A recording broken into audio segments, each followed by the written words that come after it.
ของสิมาปลูกต้นมะพร้าวเด้อพี่น้องเด้อนี่สิเริ่มปลูกต้นมะพร้าวมื้อนี้วันที่เท่าไหร่8มื้อนี้วันที่18เดือนเดือนที่เดือนที่5เนาะวันที่18เดือนที่5เด้อเดี๋ยวหนึงขอยสิปลูกวันที่18เดือนที่5มาเดี๋ยวเวลาสิอัปเดตให้เบิ่งเด้อว่าเวลามันสิใหญ่แล้วมันสินี่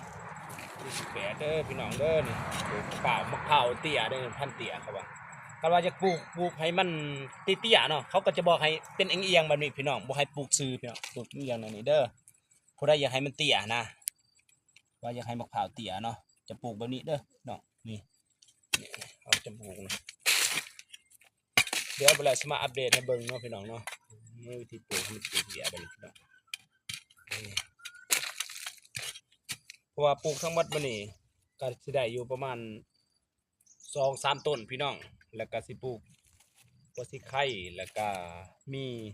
ต้นหยังในพี่น้องผู้ใดฮู้นี่คือบ้านคอยห้องต้นผักคะนะพี่น้องเนาะ